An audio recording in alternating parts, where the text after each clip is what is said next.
ہمارے prime minister کو غیر ملکی دوروں کے لیے ایک بڑا جہاز کیا مل گیا ہے کہ اب وہ اکثر ملک سے باہر رہتے ہیں، اور ہمارے وزیر بھی یعنی عطا اللہ تاڑر بھی اس ملک میں نہیں ٹھہر رہے۔ وزارت اطلاعات ویسے تو مختصر ہونے جا رہی ہے، کیونکہ وزیر اعظم نے جو ایک رکنی کمیشن یا ایک رکنی بندہ بٹھایا تھا کہ اس وزارت کو دیکھے، تو اس بندے نے یہ ریکمینڈ کر دیا ہے کہ خواہ مخواہ وزارت اطلاعات نے اپنی سیٹیں بڑھانے کے لیے کچھ نئے شعبہ جات بھی قائم کر دیے ہیں۔ خیر، آج کا موضوع یہ نہیں، آج کا موضوع یہ ہے کہ وزیر اعظم اب کبھی کبھی ملک میں آتے ہیں اور ملک کے معاملات کو دیکھتے ہیں۔ حالت یہ ہو گئی ہے کہ پیپلز پارٹی اگر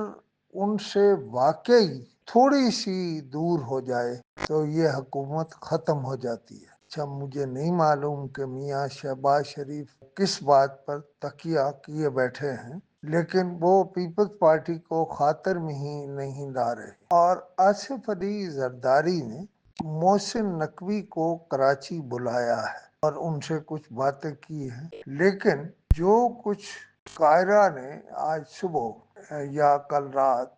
ایک چینل پر جو کہا ہے وہ بڑا تلخ ہے، اور میں کوئی سائنسی تھیوریز پر نہیں جا رہا، میں حقائق کی طرف دیکھنا چاہتا ہوں۔ اب آپ کے لیے مشکل ہوگی کہ ایک طرف محمود خان اچکزئی سے آپ کا سامنا ہوگا اور دوسری طرف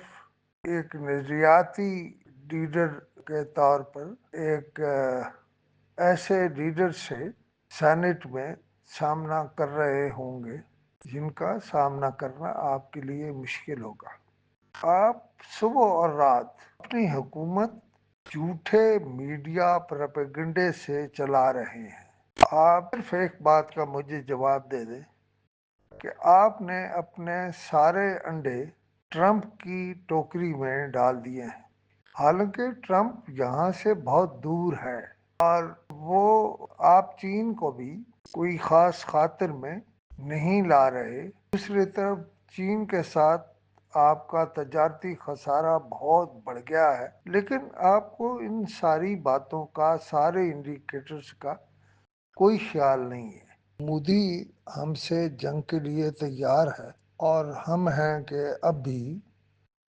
حقائق پر توجہ نہیں کر رہے۔ اپنے دشمن کو ہمیشہ کمزور سمجھنا یا اسے کمزور جان لینا،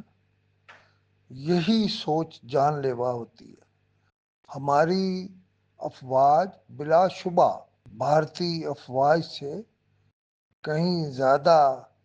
جوش، ولولے، ہمت اور طاقت میں ہیں، لیکن بہرحال کی تعداد ہم سے زیادہ ہے، اور وہ اپنی فوج کو جنگ میں جھونکنے کی تیاری کر رہے ہیں، کیونکہ انہیں وہ خفت مٹانا ہے جو انہیں پچھلے دنوں اٹھانا پڑی، اور جس کا ہر بار ٹرمپ بھی اپنے خطابات میں ذکر کر رہے ہیں کہ اس میں 7 جہاز گرے۔ لیکن میں فوری طور پر سارے کام چھوڑ کے انڈیا کے جواب کے لیے اپنی تیاری ہر طرف سے مکمل کرنا ہوگی۔ ہم نے بھارت کے خلاف جنگ میں جو کامیابیاں حاصل کی، اس کی ایک بڑی وجہ ہمارا دوست ملک چین تھا، لیکن پنجابی میں ایک لفظ استعمال ہوتا ہے کچھڑ۔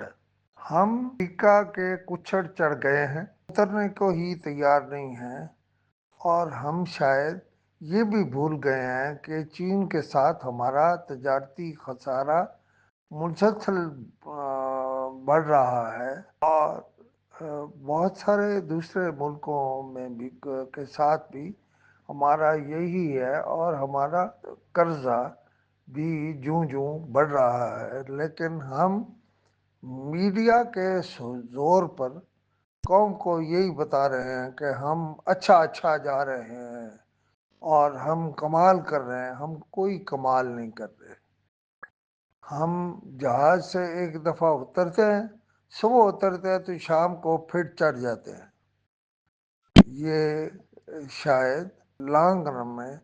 کوئی زیادہ اچھی بات نہیں ہوگی، کیونکہ ان سارے دوروں کے باوجود ہمارے تجارتی خسارے یا دوسرا قرضہ بھی بڑھ رہا ہے، لیکن ہم اس پر سوچنے کے لیے تیار ہی نہیں ہیں۔ ہمیں بہرحال سوچنا ہوگا، اور یہ بھی سوچنا ہوگا کہ ہمیں ٹرمپ کے کچھڑ یا کچھڑ چڑھ جانے کا کوئی فائدہ ہے؟ اور ہم سمجھتے ہیں کہ ہم اپنے خطابات میں اور تقریروں میں اب تو کوئی آپ کے مقابلے میں، یعنی آپ پاکستانی لیڈرشپ کے مقابلے میں کوئی ہے ہی نہیں، میدان خالی ہے، لہذا آپ جو مرضی بولتے رہیں اور کہتے رہیں، اور اسی کو وہ جو آپ کہتے ہیں آپ اسے اگر سچ سمجھ کے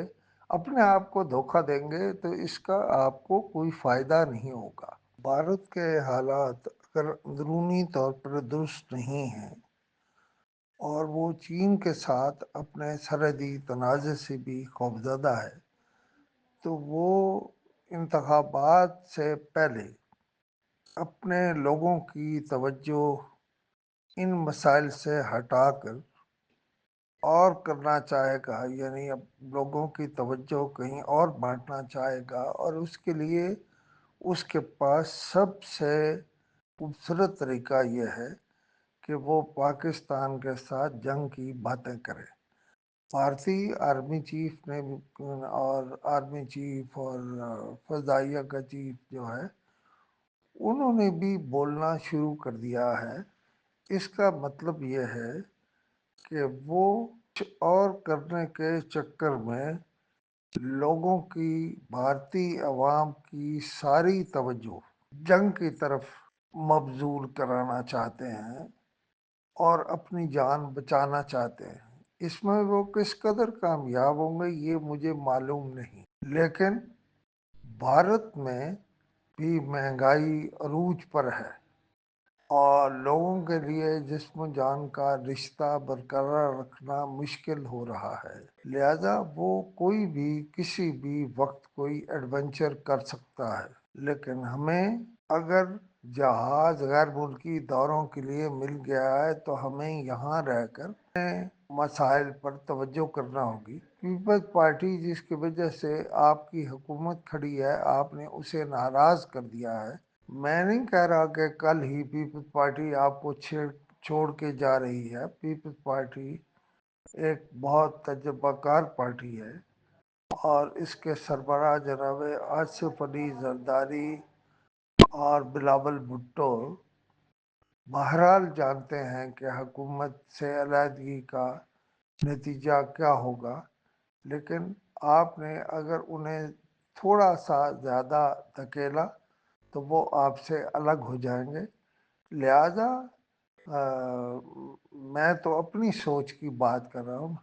کہ آپ اب جہاز سے اترائیں اور زمینی حقائق پر ملک میں رہ کر ان مسائل کو حل کرنے کی کوشش کریں۔ نتن یاہو اب ٹرمپ کی باتوں پر بھی توجہ نہیں کر رہے، لہذا ہمیں پھونک پھونک کر قدم رکھنا ہوگا کہ ہم کہیں امریکہ دوستی کے نام پر اسرائیل کی طرف تو نہیں جا رہے، یا ان کے یعنی نتن یاہو کے منصوبوں کی طرف تو مائل نہیں ہو رہے۔ ہمیں فوری طور پر یہ وضاحت کرنی چاہیے کہ ہم امریکہ کے ساتھ تو ہیں لیکن نتن یاہو کے ساتھ نہیں ہیں۔